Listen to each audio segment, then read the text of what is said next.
أعوذ بالله من الشيطان الرجيم بسم الله الرحمن الرحیم ان اول بیت، بے شک سب سے پہلا گھر، وضع للناس، جو لوگوں کے لیے بنایا گیا، مقرر کیا گیا، للذی ببکہ، البتہ وہ ہے جو بکہ یعنی مکہ مکرمہ میں ہے، مبارکن، ایک تو وہ برکت والا ہے، وہدی للعالمین، اور دوسرا وہ تمام جہانوں کے لیے ہدایت ہے، فیہ، اس بیت اللہ میں، اس گھر میں، آیات بینات، بہت سی واضح نشانیاں ہیں، مقام ابراہیم، ایک ان میں سے مقام ابراہیم بھی ہے، اور اس کا حکم کیا ہے کہ ومن دخلہ کان آمنا، جو شخص اس گھر میں داخل ہو گیا وہ امن والا ہو گیا، اور وللہ علی الناس، اور اللہ تعالیٰ کے لیے ہے لوگوں پر، حج البیت، اس گھر کا حج کرنا فرض، من استطاع الیہ سبیلا، اس شخص کے لیے جو اس کی طرف جانے کی استطاعت رکھتا ہو، راستہ طے کرنے کی طاقت رکھتا ہو، ومن کفر، جس شخص نے انکار کیا، کفر کیا، فإن اللہ غنی عن العالمین، تو بے شک اللہ تعالی سب جہان والوں سے بے پرواہ ہے، غنی ذات ہے۔ سورہ آل عمران کی آیت نمبر 96 اور 97 آپ کے سامنے تلاوت ہوئی ہے، آپ نے ترجمہ سنا۔ اس کے 2 درس پہلے گزر چکے ہیں، ان 2 آیتوں کے، آج تیسرا درس ہے۔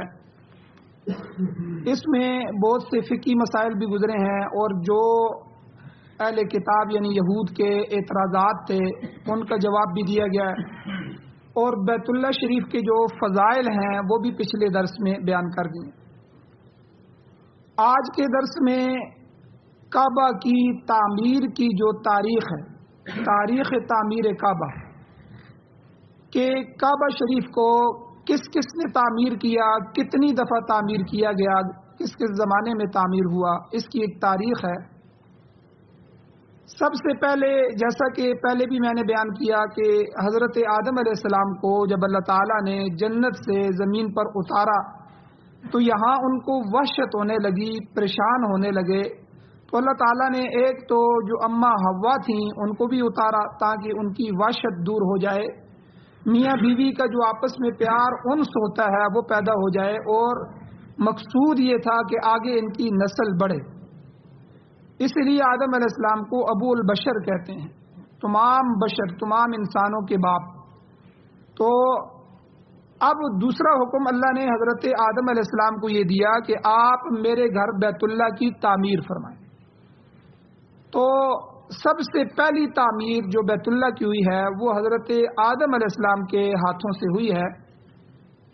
پھر حضرت آدم علیہ السلام کے بعد حضرت ابراہیم علیہ السلام تک کہ جو بیچ میں ہزاروں سال کا وقفہ ہے، اس میں طوفان بھی آئے، سیلاب بھی آئے، اور مختلف حوادث آتے رہے، یہاں تک کہ یہ عمارت منہدم ہوگی۔ نیچے جو بنیادیں تھیں، بنیادیں تو موجود ہیں، لیکن اوپر سے عمارت ختم ہو گئی، عمارت کا نام و نشان نہیں رہا۔ اب دوسری دفعہ اس کی جو تجدید کروائی گئی، دوسری تعمیر کروائی گئی، وہ حضرت ابراہیم علیہ السلام کے ذریعے ہوئی۔ اللہ نے اپنے پیغمبر ابراہیم علیہ السلام کو حکم فرمایا کہ آپ میرے اس گھر کی تعمیر کریں، اور جہاں سے بنیادیں رکھی گئی تھیں ان کو تلاش کریں، آپ کے لیے ان کی نشاندہی کر دی جائے گی فرشتے کے ذریعے اللہ کی طرف سے، آپ انہی بنیادوں پر دوبارہ بیت اللہ کو اٹھائیں اور بیت اللہ کو تعمیر کریں۔ تو دوسری تعمیر بیت اللہ شریف کی حضرت ابراہیم علیہ السلام کے ہاتھوں سے ہوئی، تفصیلی واقعہ ہے، اپنی جگہ بیان ہوگا۔ تیسری تعمیر بیت اللہ کی قبیلہ جرہم نے کی۔ قبیلہ جرہم یہ کون تھے؟ یہ حضرت اسماعیل علیہ السلام کے سسرالی خاندان۔ تو جب اماں ہاجرہ کو اور حضرت اسماعیل علیہ السلام دودھ پیتے بچے کو ابراہیم علیہ السلام اللہ کے حکم سے اس وادی غیر ذی زرع، اس بیابان وادی کے اندر جب چھوڑ کے آ گئے، تو اللہ تعالیٰ نے وہاں حضرت اسماعیل علیہ السلام کی برکت سے اور ان کی والدہ کی دعا کی برکت سے زمزم کے پانی کو جاری فرمائے. تو جب آب زمزم جاری ہوا تو وہاں پرندے بھی آ گئے, تھوڑا بہت سبزہ ہوا. جب قافلے والے وہاں سے گزرے تو پرندوں کو دیکھ کر وہ یہ سمجھتے تھے کہ اس علاقے میں پانی موجود ہے. تو وہاں گئے تو وہاں دیکھا کہ ایک مائی بیٹھی ہیں اور ایک بچہ ہے ان کی گود میں, اور ان سے سارا واقعہ پوچھا تو انہوں نے واقعہ بتا دیا. اب یہ چونکہ جو پانی تھا یہ پانی تو اماں ہاجرہ کا تھا اور حضرت اسماعیل علیہ السلام کا تھا. اب اس قبیلے نے اماں ہاجرہ سے اجازت لی کہ اگر آپ ہمیں اجازت دیں تو ہم اپنے قبیلے کو یہاں آباد کر دیں. چونکہ اللہ نے یہاں ان کو آباد کرنا تھا, آگے لوگوں کی نسلوں کو بڑھانا تھا, تو اس لیے اماں ہاجرہ نے اجازت دی کہ ٹھیک ہے آپ اپنی بستی یہاں آباد کر سکتے ہیں, اپنا قبیلہ یہاں لا سکتے ہیں. تو یہ قبیلہ جرہم کہلاتا ہے, وہاں آ گیا. بعد میں حضرت اسماعیل علیہ السلام جب جوان ہوئے, ان کی شادی کی باری آئی تو اسی قبیلے سے ان کے لیے لڑکی کا انتخاب کیا گیا اور آپ کی شادی ہوئی. آگے پھر جو ہے وہ سلسلہ چلا. تو یہ تیسری تعمیر جو ہوئی ہے اس قبیلے نے, اس قبیلہ جرہم نے بعد میں جا کر یہ بیت اللہ کی تعمیر فرمائی. چوتھے نمبر پر قوم عمالقہ. قوم عمالقہ جو ہے اس کا تاریخ کے اندر ذکر ملتا ہے کہ انہوں نے بیت اللہ کی تعمیر فرمائی. اور پانچویں نمبر پر حضرت ابراہیم علیہ السلام سے لے کر حضور علیہ الصلوۃ والسلام تک بیچ میں یہ دو تعمیریں ہوئی تھیں. ایک تو حضرت ابراہیم علیہ السلام نے خود کی, دوسری قبیلہ جرہم نے کی, تیسری قوم عمالقہ نے کی. یہ ہزاروں سال کے بیچ میں وقفہ آ گیا. تو اب حضور تک پہنچتے پہنچتے جو ہے اسلام کے آنے سے 5 سال قبل یعنی قریش نے یہ پانچویں تعمیر کی. قریش جمع ہو گئے. اب حضور علیہ السلام نبی نہیں تھے, اس وقت نبی نہیں بنائے گئے تھے, چونکہ نبوت حضور کو 40 سال کی عمر میں ملی. 40 سال کی عمر میں حضور سے اعلان کروایا گیا اور پہلی وحی نازل ہوئی. تو جب حضور 35 سال کے تھے یعنی نبوت ملنے سے 5 سال پہلے, تو یہ پانچویں تعمیر قریش نے کی. اب اس تعمیر میں 3 چیزیں ہوئیں. قریش چونکہ انتہائی گناہ کی زندگی گزار رہے تھے, جہالت تھی, ظلمات تھی, زنا عام تھا. اب جو عورتیں کمائی کرتی تھی ظاہر بات ہے وہ بھی غلط تھی.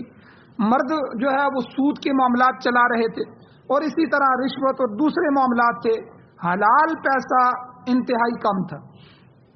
اب قریش نے یہ اعلان کیا کہ بھائی کعبہ کی چھت کمزور ہو چکی ہے اور دیواریں خستہ حال ہیں, ہم نے بیت اللہ کی تعمیر کرنی ہے, لیکن شرط یہ ہے کہ جو آدمی حلال رقم لا سکتا ہے وہ لے کے آئے, حرام رقم جو ہے ہم نے اس میں نہیں لگانی, اور اگر مشتبہ ہے, شبہ والی رقم ہے وہ بھی آپ نے نہیں لے کر آنی, وہ بھی ہم نے نہیں لگانی. تو حلال پیسہ صرف لگانا. اب جب انہوں نے بیت اللہ کی تعمیر شروع کر دی, رقم جمع ہو گئی. اب پیسے تو بہت تھے لیکن حلال رقم کم تھی. اب بیت اللہ کی تعمیر کر رہے ہیں تو مسئلہ کھڑا ہو گیا کہ پیسے اتنے موجود نہیں ہیں کہ پورا بیت اللہ تعمیر ہو سکے. اب کیا کیا جائے؟ اب انہوں نے کہا کہ جہاں تک تعمیر ہو گیا ہے وہاں تک آپ 4 دیواری کر دیں, باقی حصے کو دیوار پھیر کے بیت اللہ کے ساتھ ملا دیں گے, لیکن وہ تعمیر ہم سے نہیں ہو سکتا. کرنا ہے تو حلال کی رقم سے کرنا ہے, ورنہ دوسری رقم سے نہیں کرنا. اسی لیے آج بھی آپ دیکھیں حتیم جو ہے بیت اللہ کے ساتھ وہ جو چھوٹی سی دیوار پھری ہوئی ہے اس کو حتیم کہتے ہیں. یہ حتیم اصل میں بیت اللہ کا حصہ ہے, یہ بیت اللہ ہے. صرف وہ 4 کونوں والا جو کمرہ ہے وہ خالی بیت اللہ نہیں ہے, بیت اللہ پورے حتیم کے ساتھ ہے. یہ حتیم باہر کیوں کیا گیا ہے؟ یعنی وہاں جانے والا عجیب دیکھتا ہے کہ دیوار پھیر کے, حالانکہ بیت اللہ کو خالی کر دیا جاتا ہے, ارد گرد لوگ طواف کرتے, لیکن چونکہ وہ بیت اللہ کا حصہ تھا, قریش حلال رقم پوری نہ ہونے کی وجہ سے اس کی تعمیر پوری نہیں کر سکے تھے, اس لیے بیت اللہ کو وہاں تک ہی برابر کر دیا گیا اور باہر دیوار پھیر کے اس کو حتیم کہہ دیا گیا کہ یہاں دیوار کے اندر تک یہ بھی بیت اللہ کا حصہ ہے.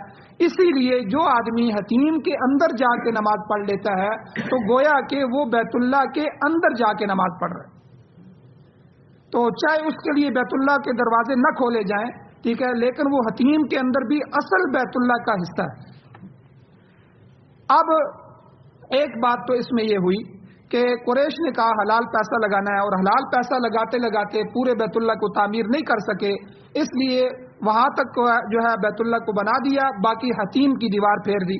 اور دوسرا واقعہ یہ ہوا کہ حجر اسود کے لگانے کا وقت آ گیا، تو حجر اسود، اب قبائل جو ہیں آپس میں لڑ پڑے، ہر قبیلہ کہتا ہے کہ یہ جنتی پتھر ہے تو یہ ہم لگائیں گے، یہ شہادت ہم حاصل کریں گے، اس کو لے جا کر وہاں اپنی جگہ لگائیں گے۔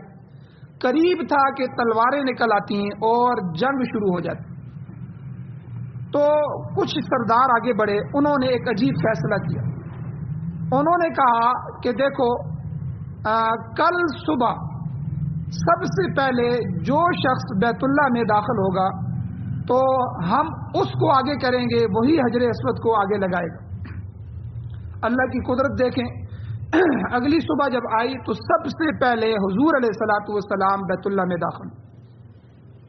اب ابھی تک نبوت نہیں ملی تھی، حضور کے دشمن تو یہ نبوت ملنے کے بعد بنے تھے، جب اللہ نے اپنے پیغمبر کو نبوت دی اور کہا کہ ان کو توحید سکھائیں۔ میرے مقابلے میں انہوں نے اتنے بت بنا کے رکھے ہوئے ہیں، ان کو پوج رہے ہیں، ان کو حاجت روا، ان کو مشکل کشا سمجھ رہے ہیں، تو اے میرے نبی، آپ کو میں نبی بنا کے بھیج رہا ہوں، ان کو بتائیں۔ جب حضور نے ان کو دعوت دی کہ مشرکین مکہ، اے مکہ کے لوگوں، یہ بت کچھ بھی نہیں کر سکتے، یہ تو تمہارے اپنے ہاتھوں سے بنائے ہوئے ہیں، یہ مٹی کے تراشے ہوئے ہیں، ٹھیک ہے، انہی کے سامنے تم منتیں مانتے ہو، انہی کے سامنے اپنی حاجتیں رکھتے ہو، انہی کو اپنا معبود سمجھتے ہو، یہ حاجت روا، یہ مشکل کشا نہیں ہے، وہ حاجت روا مشکل کشا صرف وہ وحدہ لا شریک ذات ہے، اس کے ساتھ کوئی شریک نہیں ہے، وہ اکیلا ہے جو حاجتیں بھی پوری کرنے والا ہے، جو مشکل بھی پوری کرنے والا ہے، مشکلوں کو دور کرنے والا ہے۔ اب حضور کو ابھی تک نبوت نہیں ملی تھی، نبوت سے پہلے حضور اپنے اس معاشرے میں صادق اور امین سے مشہور تھے، لوگ انتہائی ادب کرتے تھے، تو اور اپنی امانتیں آ کر حضور کے پاس رکھواتے تھے۔ تو جب حضور داخل ہوئے تو سارے سردار انہوں نے کہا کہ بیک وقت سب نے کہا کہ بالکل یہ تو شخص صادق اور امین ہے، یہ تو سچے ہیں، امانت دار ہیں، ہمیں کوئی اعتراض نہیں ہے، یہ جو ہے حجر اسود کی جو ہے تعمیر کریں، حجر اسود کو وہاں اپنی جگہ نصب کریں۔ اب حضور علیہ السلام نے عجیب فیصلہ فرمایا، ان قبائل کی جو ہے سب کو اس میں شامل کرنے کے لیے حضور نے ایک عجیب فیصلہ، حضور نے کہا کہ اچھا ٹھیک ہے بھائی، آپ نے مجھے نامزد کر دیا ہے، تو چلو اس طرح کرو کہ آپ ایک چادر بچھاؤ۔ ایک بڑی چادر بچھائی گئی اور حضور علیہ الصلوۃ والسلام نے اپنے مبارک ہاتھوں سے حجر اسود کو اٹھایا اور اس چادر کے درمیان میں رکھا۔ اب کہا کہ بھئی جتنے قبائل ہیں ان کے سردار آگے آ جائیں۔ اب ان قبیلوں کے جو نمائندے سردار ہوتے ہیں وہ سردار آگے آ گئے۔ اب سب کو کہا کہ بھئی اس چادر کے کونوں سے پکڑ لو۔ اب سب نے چادر کی ساری طرف سے اس کو پکڑ لیا اور کہا کہ سب اٹھاؤ۔ سب نے اٹھایا اور جہاں حجر اسود لگانا تھا وہاں تک لے کے گئے اور چادر کو نیچے رکھا، تو حضور علیہ السلام نے اپنے ہاتھوں سے اس کو اٹھا کر وہاں نصب کر دیا۔ اب دیکھیں، جنگ بھی نہیں ہوئی، خطرہ بھی ٹل گیا اور سب کو حصہ بھی مل گیا۔ تو بہرحال یہ 5ویں تعمیر ہے جو قریش نے کی ہے، اور جو ہے بیت اللہ پورا تعمیر نہ کر سکنے کی وجہ سے حتیم کو باہر کر دیا اور باقی بنا دیا گیا۔ اب حضور علیہ الصلوۃ والسلام کا زمانہ آ گیا، اسلام کا زمانہ آ گیا، تو حضور علیہ الصلوۃ والسلام نے خود حتیم کو بیت اللہ کے اندر شامل نہیں کیا۔ صحابہ نے کہا بھی کہ حضور دیکھیں، جو اصل بیت اللہ ہے، اللہ کا گھر ہے، اور جو ابراہیم علیہ السلام نے تعمیر کیا تھا، قریش کی تو یہ مجبوری تھی، تو آپ اب ہمارے پاس مال بھی موجود ہے، آپ ہمیں حکم دیں ہم بیت اللہ کے حتیم کو اس میں شامل کر دیں۔ حضور علیہ الصلوۃ والسلام نے فرمایا کہ دیکھو، اس کے لیے پھر بیت اللہ کو شہید کرنا پڑے گا، اگر میں نے بیت اللہ کو شہید کر دیا تو یہ رسم جاری ہو جائے گی، آگے ہر آنے والا پھر اس کو گرائے گا، پھر بنائے گا، تو بہرحال جو ہے میں اس میں فتنے کا خطرہ ہے، اس لیے اس کو اسی طرح رہنے دیا جائے۔ تو حضور کے زمانے میں پھر اس کی تعمیر نہیں ہوئی۔ پھر 6 نمبر پہ جب حضرت ابوبکر صدیق رضی اللہ تعالیٰ کا زمانہ گزر گیا، حضرت عمر رضی اللہ عنہ کا زمانہ گزر گیا، حضرت عثمان رضی اللہ عنہ کے 10 سال گزر گئے، حضرت علی رضی اللہ تعالیٰ عنہ کی جو ہے خلافت گزر گئی، حضرت حسن حسین رضی اللہ تعالیٰ عنہ ان کی جو ہے شہادت ہو گئی. اس کے بعد حضرت عبداللہ ابن زبیر رضی اللہ تعالیٰ عنہ انہوں نے مکہ اور ارد گرد یہاں ایک حکومت بنائی. تو انہوں نے بیت اللہ کو خانہ کعبہ کی تعمیر فرمائی. یہ چھٹی تعمیر تھی جو حضرت عبداللہ ابن زبیر رضی اللہ تعالیٰ عنہ نے فرمائی. تو اس میں انہوں نے یہ کیا کہ جو حتیم کا حصہ ہے وہ بیت اللہ میں شامل فرما دی، یعنی بیت اللہ کو اپنے مقام پہ لے کے آگے جہاں تک بیت اللہ تک. لیکن پھر جب حضرت عبداللہ ابن زبیر رضی اللہ تعالیٰ عنہ کو عبد الملک بن مروان کا جو گورنر تھا حجاج بن یوسف، یہ بڑا سخت اور ظالم گورنر تھا، اس کو اس نے مقرر کیا تھا حضرت عبداللہ ابن زبیر رضی اللہ عنہ کے مقابلے کے لیے. تو اس نے جو ہے بعد میں جب 7ویں مرتبہ تعمیر کی تو پھر حضرت عبداللہ ابن زبیر رضی اللہ عنہ نے جو بیت اللہ بنایا تھا اس کو پھر گرا دیا، شہید کیا، اور پھر دوبارہ حتیم کو باہر کر دیا اور بیت اللہ وہیں بنا دیا جہاں قریش مکہ نے بنایا.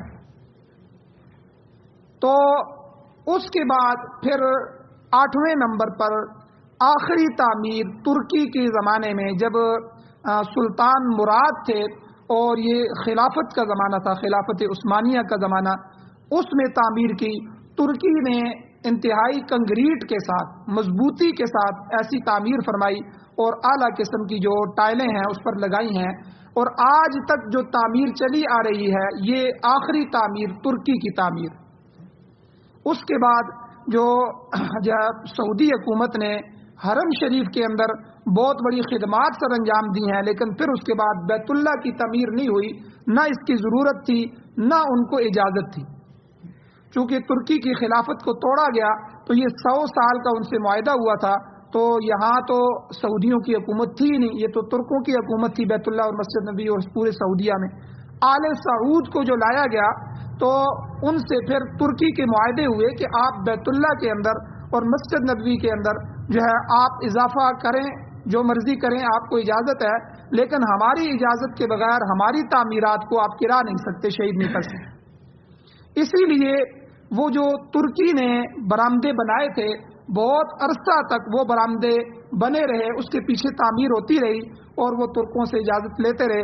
آخر جو ہے پچھلی جو ہے ایام کے اندر کچھ سالوں پہلے ترکی نے پھر ان کو اجازت دی تھی تو وہ برآمدے گرا دیے گئے اور پھر بیت اللہ کے اندر سے تعمیر جو ہے توسیع کی گئی، اور وہ جو ملبہ تھا وہ ترکی اٹھا کے اپنے ملک میں لے گیا، وہ بیت اللہ کا مبارک ملبہ. کیونکہ ترکی لوگ جو ہے یہ انتہائی با ادب لوگ ہوتے ہیں، یاد رکھیں.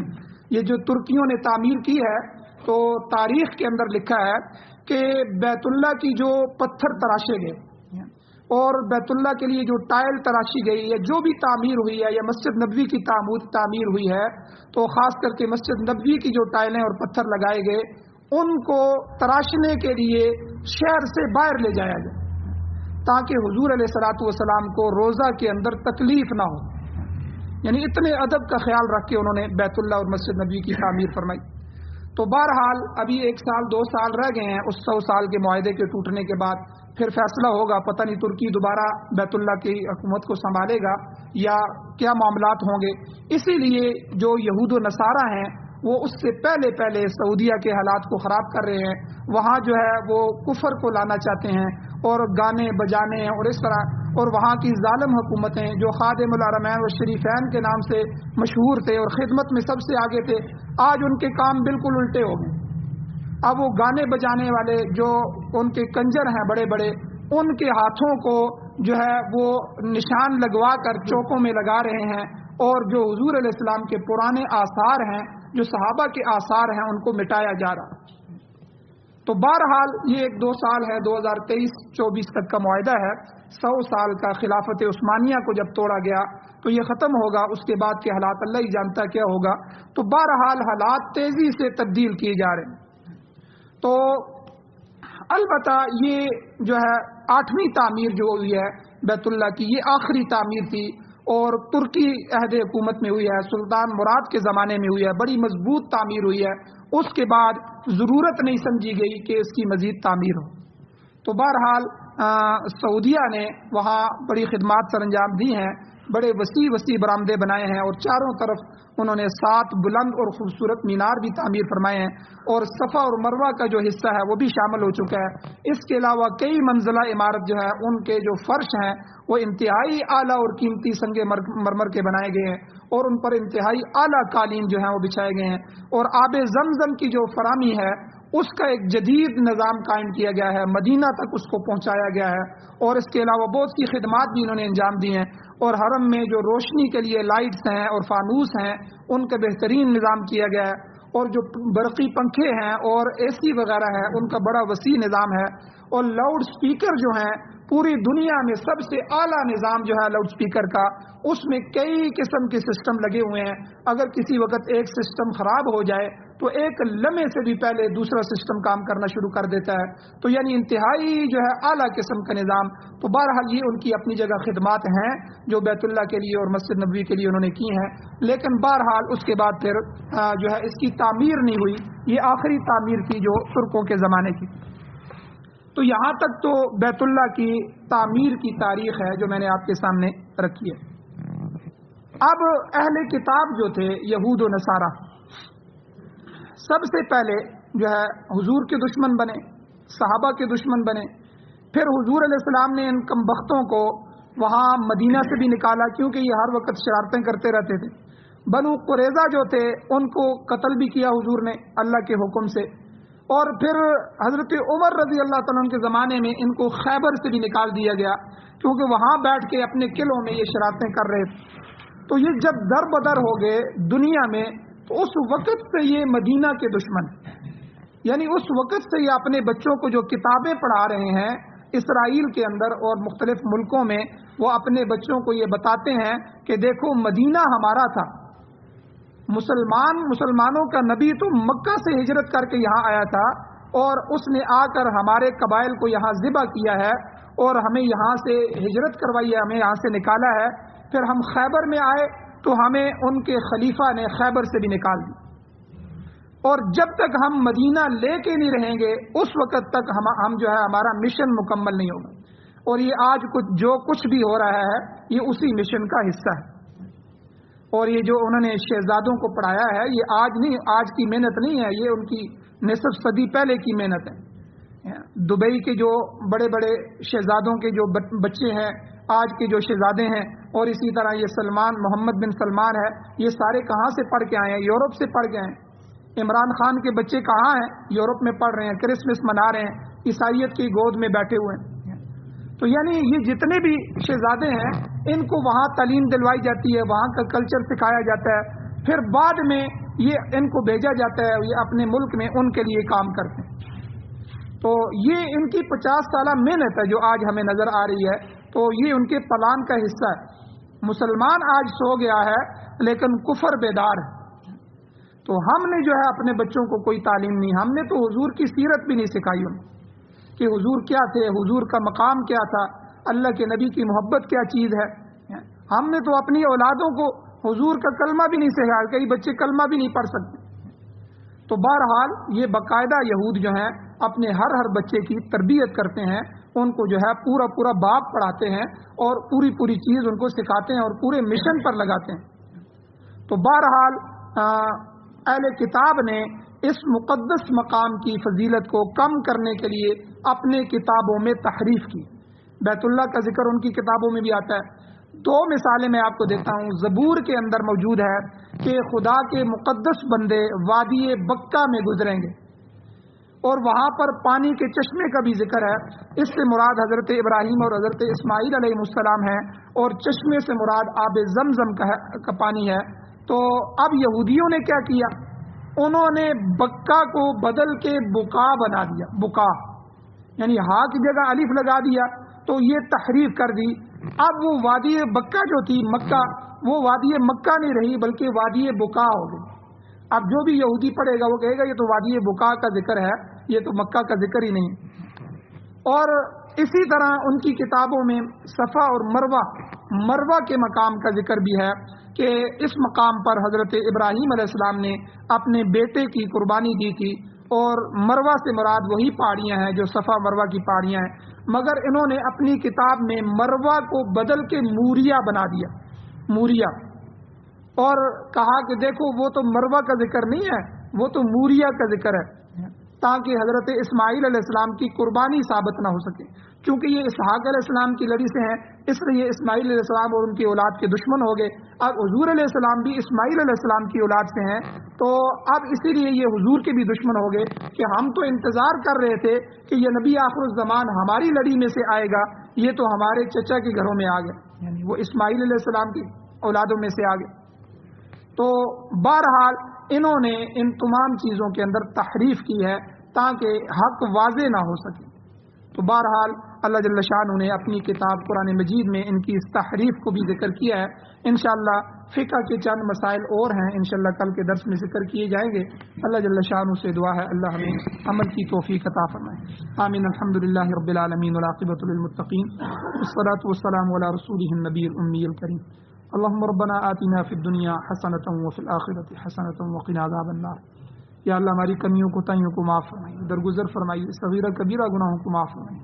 یا اللہ قرآن و سنت کو پڑھنے، سننے، عمل کرنے، یا اللہ اس کو پھیلانے، اشاعت کرنے، اس کی حفاظت کرنے کی توفیق نصیب فرمائیے۔ یا اللہ قرآن و سنت کی بہاریں نصیب فرمائیے، ہمارے ملک پاکستان اور پوری دنیا میں قرآن و سنت کا نظام نصیب فرمائیے۔ یا اللہ سعادت والی زندگی اور شہادت والی موت نصیب فرمائیے، ہم سب کا خاتمہ ایمان پر فرمائیے۔ صلی اللہ تعالی علی خیر خلقہ محمد وآلہ وأہل بیتہ وازواجہ وذریتہ اجمعین برحمتک یا ارحم الراحمین۔